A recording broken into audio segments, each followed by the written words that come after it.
उत्तराखंड राज्य के पौड़ी गढ़वाल में तैनात महिला पुलिस आरक्षी प्रजापति मंजू बालियान इस राष्ट्रीय संकट के समय कोरोना वायरस के संक्रमण की रोकथाम के लिए गंभीर हैं। प्रजापति मंजू बालियान अपने हाथों से स्वयं के वेतन से 50,000 मास्क बनाकर देहरादून से पौड़ी तक प्रत्येक थाना चौकी, नगर निकाय के सफाई कर्मियों को और रोड पर काम करने वाले मजदूरों, पत्रकारों को निःशुल्क वितरित कर रही हैं।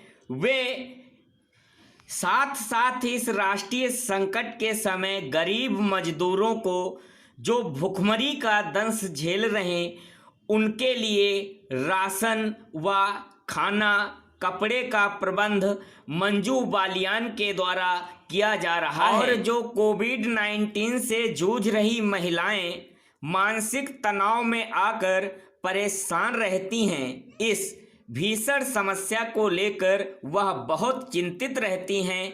इसलिए ऐसी महिलाओं को घर घर जाकर मंजू बालियान के द्वारा मोटिवेट किया जाता है, जिससे महिलाएं अपनी समस्याओं का स्वयं समाधान कर सकें।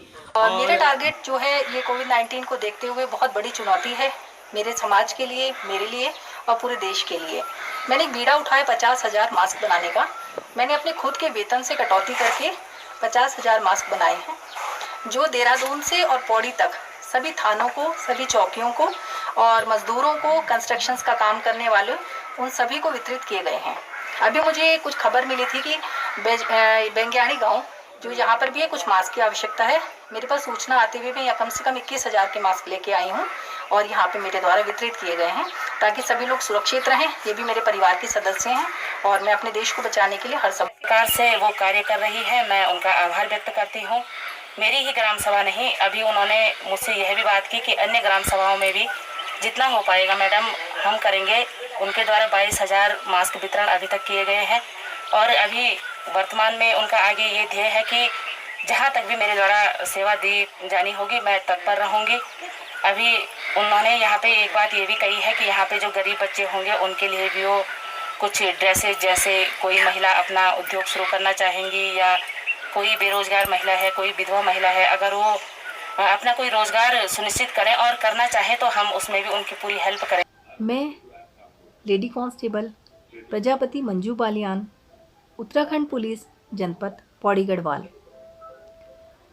पुलिस विभाग में कार्यरत रहते हुए मेरे द्वारा जो भी सामाजिक कार्य या नेक कार्य किए जा रहे हैं उसका श्रेय मैं आज अपने माता पिता को देना चाहूँगी। इससे पहले मैं ईश्वर को बहुत धन्यवाद करना चाहती हूँ जिसके नेक आशीर्वाद से मेरे ये सफल कार्य कभी संभव ना थे।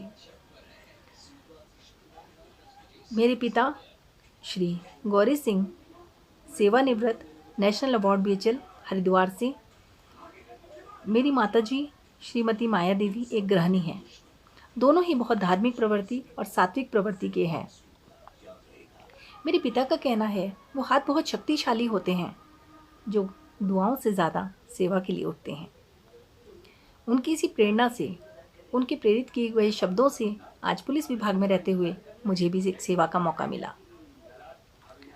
बहुत छोटी सी उम्र में मैं अपने पिता को कुष्ठ आश्रम में दान करते हुए देखती थी, तो उसके पीछे अपनी माताजी को गरीब व्यक्तियों को राशन या खाद्य सामग्री वितरित करते हुए देखती थी। तो मुझे समाज से मुझे इस सेवा से बहुत प्रेरणा मिलती थी और बहुत संतोष, बहुत संतुष्टि मिलती थी। मेरी आत्मा बहुत प्रसन्न होती थी इन सब कार्यों को देख के कि मेरे माता पिता शहर में रहते हैं, अपने बच्चों के साथ परेशानियों में भी जीवन काटा, लेकिन अपनी सेवा से कहीं भी पीछे नहीं हैं। मेरे पुलिस विभाग में कदम रखते ही मेरे पिता के शब्द थे, मुझे कहना नहीं चाहिए, मैं फिर भी कहना चाहूँगी। मेरे पिता के शब्द थे कि रिश्वत का एक पैसा और किसी गरीब की हाय कभी घर लेके नहीं आना, अगर आना तो कभी घर नहीं आना। मुझे आज भी उन शब्दों को याद है और उसी प्रेरणा से प्रेरित होकर मैं पुलिस विभाग में उन्हीं कार्यों को करना चाहती हूँ जो मेरे समाज के हित में जो मेरी समाज की सेवा में हों। इसके अलावा मुझे जो समाज में जिन लोगों ने प्रेरित किया उसमें नाम लेना चाहूँगी पंजाब की retired sub inspector Shri Deepchand जी का, जिनकी उम्र 80 साल है। वो मुझे प्रेरणा देते रहे, वो मुझे नए और अच्छे कामों के लिए, महान कार्यों के लिए हमेशा से प्रेरित करते रहे। आज भी मैं उनका बहुत धन्यवाद और उनको नमन करती हूँ। इसके अलावा मैं बहुत धन्यवाद करना चाहूँगी पौड़ी जनपद में अभियोजन कार्यालय में नियुक्त असिस्टेंट प्रोसिक्यूशन ऑफिसर, एक नेक, कर्मठ और ईमानदार ऑफिसर, जिसके सानिध्य में काम करने का मुझे सौभाग्य मिला। मुझे एक ऐसे नेक व्यक्ति के दर्शन हुए जो हमेशा से मुझे एक नकारात्मक परिस्थितियों में भी सकारात्मक करने की कोशिश करती रहीं। उनका नाम है श्रीमती श्रद्धा रावत। उनके साथ ही कार्य करने वाले एक और असिस्टेंट प्रोसिक्यूशन ऑफिसर हैं मिस्टर गोविंद सर, जिनके एहसानों को मैं कभी नहीं भूल पाऊंगी। मैं कर्जदार हूँ ऐसे लोगों की जो मुझे हमेशा नेक कार्यों के लिए प्रेरित करते रहते हैं। मुझे प्रेरणा मिलती है ऐसे लोगों से समाज में जो ऐसे कार्यों को कर रहे हैं, अपने परिवार को, अपने को और उसके साथ अपने समाज को भी पालने के लिए शक्ति रखते हैं।